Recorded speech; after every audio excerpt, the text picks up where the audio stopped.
وعليكم السلام ورحمة الله وبركاته. بسم الله الرحمن الرحيم. أحمد الله عز وجل حمدا كثيرا طيبا مباركا فيه، من السماوات ومن الأرض ومن ما بينهما ومن ما شاء من شيء بعد. على الثناء المجد حق ما قال العبد وكلنا له عبد. اللهم لا مانع لما أعطيت ولا معطي لما منعت ولا ينفع ذا الجد منك الجد. ثم الصلاة والسلام الأتمان الأكملان على عبد الله ورسوله نبيه وخليله وصفيه محمد بن عبد الله وعلى آله وصحبه أجمعين ومن تبعهم بإحسان إلى يوم الدين وسلم تسليما مزيدا. وبعد،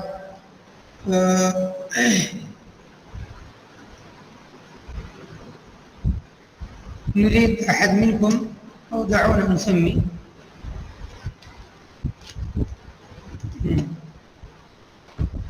يا صابر الإسلام. نعم شيخ. اقرأ الدرس. نعم شيخ. بسم الله الرحمن الرحيم. باب التوقي في الكيل والوزن. قال حدثنا عبد الرحمن بن بشر بن الحكم ومحمد بن عقيل بن خويلد قال حدثنا علي بن الحسين بن واقد قال حدثني أبي قال حدثني يزيد النحوي أن عكرمة حدثه عن ابن عباس قال لما قدم النبي صلى الله عليه وسلم المدينة كانوا من أخبث الناس كيلا فأنزل الله سبحانه وتعالى ويل للمطففين فأحسنوا الكيل بعد ذلك. جی، نبی کریم ابن عباس رضی اللہ تعالی عنہما جو کہ نبی کریم صلی اللہ علیہ وسلم کے شہزاد اور اسی طرح سے نبی کریم صلی اللہ علیہ وسلم کی خاص دعا سے مستفید ترجمان القرآن اور حبر هذه الأمة اور أحد العباد واحد السبعة المكثرين من أصحاب النبي صلى الله عليه وسلم رضي الله تعالى عنه وعن أبيه وأرضاهما وعن جميع صحابة النبي صلى الله عليه وسلم. روایت کرتے ہیں، کہتے ہیں کہ جب نبی کریم صلی اللہ علیہ وسلم مدینہ آئے تو اہل مدینہ، کانوں کے اندر ضمیر سیاق کے حساب سے لوٹ رہی ہے، یعنی مدینہ کے لوگ، ضروری نہیں ہے کہ سارے لوگ ہوں، لیکن عام چلن کی بات ہو رہی ہے کہ اکثر، اور چونکہ تجارت پر اور اس طرح کی جو ہے چیزوں پر یہود کا قبضہ تھا، یہود اہل تجارت، اہل زراعت، جی ہاں، اس زمانے میں خیبر کو انہوں نے پکڑ رکھا تھا، مدینے کو بھی زراعت میں، کھجور کے، مکہ میں زراعت نہیں ہے لیکن مدینے میں زراعت بہت شدید ہے کھجور کی، تو ان تمام جگہوں پر، زراعت کی جگہوں پر ان کا قبضہ یہ پہلے سے رہا ہے، ہمیشہ سے رہا ہے، زراعت، تجارت، بلکہ یوں کہہ لیجیے کہ دنیا پر معاشی کنٹرول کے جو بھی منابع اور وسائل اور جو ذرائع ہیں، جو اس کے چشمے ہیں، ان پر ان کا قبضہ رکھنے کی ہمیشہ جو ہے کوشش رہی ہے، چونکہ جانتے ہیں کہ انسانی زندگی پر اور انسانی زندگی کے بہت سارے پہلوؤں پر، بلکہ اکثر یا شاید تمام پہلوؤں پر اس چیز کا بہت زیادہ اثر پڑتا ہے. تو بہرحال وہ لوگ جو ہے تمام طرح کی خباثتوں اور گندگیوں میں پڑے ہوئے تھے، کیونکہ دنیا کی خبث ترین قوم ہے، کوئی شبہ نہیں ہے.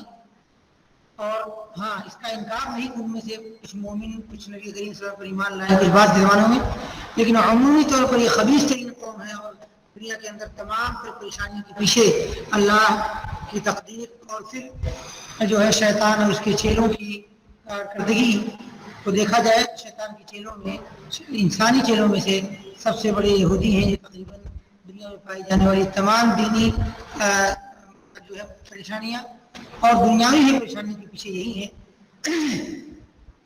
اور ان کے یہاں جو ہے مال کی اور دنیا کی حرص اتنی شدید ہے، جس کی تعبیر اللہ رب العالمین نے، اور اللہ رب العالمین سے بلیغ تعبیر کون کر سکتا ہے، کہ جو ہے ان میں سے جو دعاءہم لو یعمر الف سنۃ، تو ان میں سے ان کی، اور اسی طرح سے جو ہے اور دوسری جگہوں پر دنیا کی چاہت اور خواہش، تو ان تمام چیزوں میں آگے رہے ہیں. مطلب یہ ہے، یہاں پر تفصیل کی کوئی ضرورت نہیں تھی، مقصد صرف یہ ہے کہ ضروری نہیں ہے کہ مدینہ کے ہر فرد اس میں ملوث رہا ہو تب کہا جائے. ٹھیک ہے، ظاہر بات ہے نبی کریم صلی اللہ علیہ وسلم کے آنے سے پہلے کچھ سالوں پہلے سے اسلام آ گیا تھا، تو اخبث میں ضروری نہیں کہ ہر فرد داخل ہو اسلام کے پہلے بھی، اور اسلام کے بعد تو انشاءاللہ بالکل نہیں. جو لوگ نبی کریم صلی اللہ علیہ وسلم کے ہاتھوں پر ہجرت سے چند سالوں قبل جو اسلام لائے, ضروری نہیں کہ ان کے اندر شیء. تو عمومی جو چیزیں تھیں, یعنی مدینے میں یہود پائے جاتے تھے, مکے میں نہیں تھے, اور مدینے میں یہود کے پائے جانے کے ناطے انہوں نے ساری معیشت اور اس کے تمام سسٹموں کو برہم کر کے رکھا, اور ظلم و زیادتی اور ناپ تول میں کبھی زیادتی کرنا, اس کا بازار بنام کر رکھا ہو. اس خبیث ترین قوم سے اس کی امید, اس عینی امید کی جا سکتی ہے اس کی. تو یہ مطلب ہے کہ وہاں کا عام جو ہے ماحول تھا کہ یہ جو ہے وزن کرنے میں, ناپنے میں بہت گھٹیا درجے تک پہنچے ہوئے تھے, کبھی زیادتی کرتے تھے. تو یہ اصل میں یہاں پر تعبیر ہے, فرض یہ مقصود ہے. تو اللہ رب العالمین نے یا نبی کریم صلی اللہ علیہ وسلم کے آنے کے بعد جو ہے آپ پر نازل کردہ تعلیمات کی من جملہ تعلیمات میں سے یہ بھی چیز تھی, ناپ تول میں کمی کرنے پر جو توبیخ اور زجر اور جو ہے نہیں روکا جانا اور اس کو برا بھلا بنانا, یہ تمام چیزیں نبی کریم صلی اللہ علیہ وسلم پر اتری. چنانچہ اللہ رب العالمین نے جب اپنا فرمان ویل اتارا, تو اس کے بعد ان لوگوں نے جو ہے ناپنے اور جو ہے تول میں اچھائی کا راستہ اپنایا اور اچھے راستے پر آ گئے.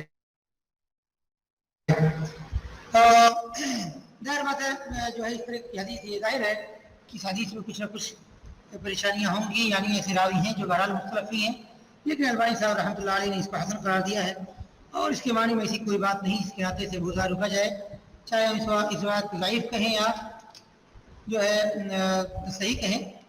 میں بہرحال اسی کو مان کے چل رہا ہوں کہ روایت درست ہے, صحیح ہے, لیکن اگر کوئی اس کو ضعیف بھی مان رہا ہے اس میں اختلاف کی وجہ سے, تو بھی انشاءاللہ اس کا کسی دین کے مسئلے پر کوئی اثر نہیں.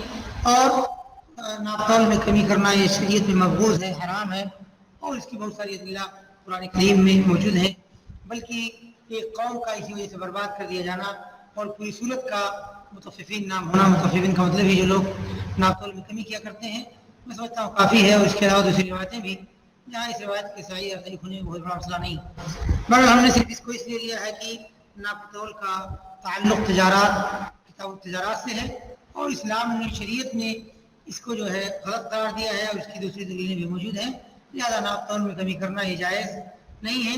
ہاں اگر آدمی دے رہا ہے اور اس میں کچھ زیادتی کر کے تھوڑا موڑا دے, جیسا کہ اس سے پہلی بار میں گزرا ہے, تو ایک طرح سے ادائیگی میں احسان اور حسن سلوک اور جو ہے, تو انشاءاللہ اس بات میں کوئی برائی کی چیز نہیں ہے. لیکن اگر آدمی دوسرے کا حق دے رہا ہے, اس میں کمی کرنے کی کوشش کر رہا ہے, تو وہ خطرناک ہے, اور اس وقت یہ معاملہ بہت ہی خبیث ترین درجے میں داخل ہو جاتا ہے, خبیث ترین اور جو ہے اپنی قباحت و شناعت میں اعلیٰ جو ہے درجوں کو چھو جاتا ہے, جب یہ چیزیں کرنے کے لیے باقاعدہ حربے اور ہیلے اختیار کیے جائیں, اور ناپ تول کے آلوں کے اندر کہیں تو سیمنٹ ڈال کر کے تیل اور پیٹرول ناپنے کے آلوں کے اندر جو ہے یہ کمی کی جائے, خباثت کی جائے, کہیں پر جو ہے وزن کرنے کے لیے وزن کے میزان میں کوشش کی جائے, تو یہ چیز اگر کی جا رہی ہے تو حقیقت میں یہ اللہ رب العالمین سے بغاوت ہے, اور اس کے دین سے بغاوت ہے, اس سے غضب کو للکارنا ہے.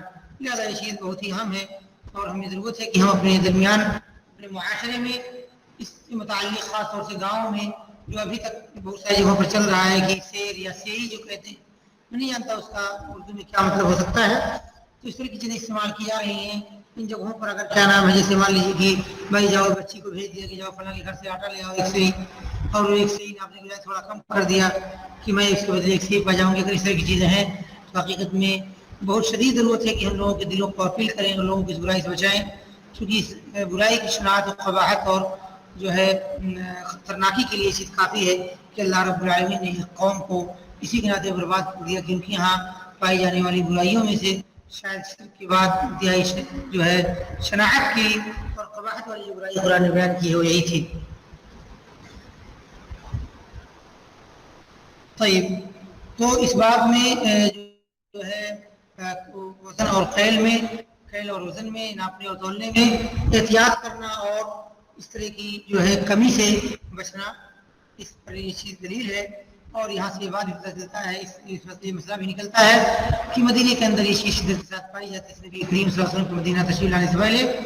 اور یہ بھی پتہ چلتا ہے کہ استناسن بات کی جا سکتی ہے, اگرچہ روایت صاف نہیں ہے, لیکن بہرحال دوسرے ادلہ کو لیا جائے تو واضح ہے کہ شاید اس کا اثر واللہ اعلم یہود کے پائے جانے کی وجہ سے تھا، کیونکہ یہود معیشت کی تمام چیزوں پر کنٹرول رکھتے تھے اور ان کے اندر سود جو ہے ساہوکاری نظام اور ساہوکاری لوگوں کی حالات اور کمزوریوں کا بری طرح سے استغلال اور ان کو سود کے جو ہے خباستوں میں اور ان کے حالات کا ناجائز استعمال کرتے ہوئے ان کو اپنے کنٹرول میں رکھنا اور ان کے حالات کا بھی بچوں تک کا حتیٰ کہ ان کی عزتوں اور ان کی جائیداد ان کی جو ہے ان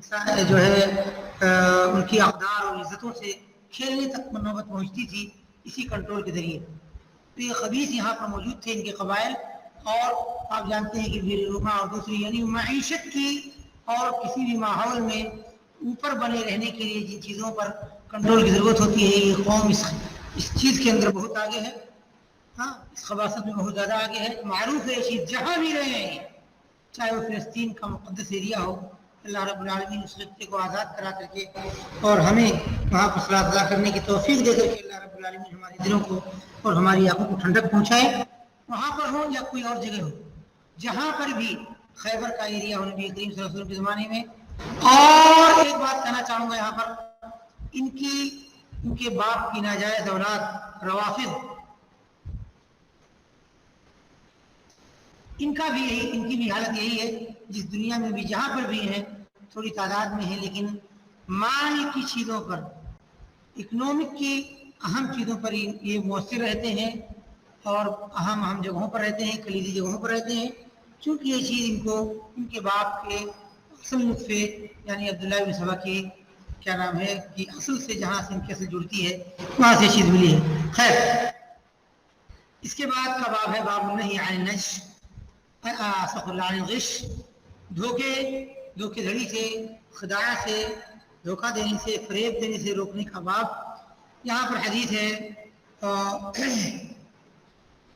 ابو ہریرہ رضی اللہ تعالیٰ عنہ کی روایت ہے، اور ابو ہریرہ رضی اللہ تعالیٰ عنہ نبی کریم صلی اللہ علیہ وسلم کے جلیل القدر صحابہ میں سے ہیں اور تمام صحابہ کرام میں سب سے زیادہ روایتیں ان سے ہیں. بڑے اطلاق کہتے ہیں کہ نبی کریم صلی اللہ علیہ وسلم ایک آدمی سے گزر ہوا جو کہ کھانا بیچ رہا تھا. کھانے کا مطلب غلہ، کھانے کی چیز بیچ رہا تھا. تو بعض خلائد ہوتی ہی تو نبی کریم صلی اللہ علیہ وسلم نے اس کھانے کے اندر جس بھی ٹوکرے میں یا بوری میں وہ کھانے کی چیز رکھی ہوئی ہو تو نبی کریم صلی اللہ علیہ وسلم اس کے ہاتھ ڈالا. فَإِذَا هُوَ مَغْشُوشٌ، تو پایا کہ اس کے اندر دھوکہ دیا گیا تھا. دھوکے دھڑی سے غش اور خیانت کے طریقے کو اس میں اپنایا گیا تھا. تو نبی کریم صلی اللہ علیہ وسلم نے فرمایا لَيْسَ مِنَّا مَنْ غَشَّ، دھوکہ دینے والا، فریب کرنے والا ہم میں سے نہیں ہے، ہمارے راستے پر نہیں. جو غش اپنایا گیا ہوگا کھانے کی چیز کے اندر، اگر غلہ ہے تو اس کے اندر اوپر کچھ اور نیچے کسی اور کوالٹی کا یا بھیگا ہوا رکھنا، خراب کوالٹی کا رکھنا، سڑا ہوا رکھنا. اس سے کھانے میں بھی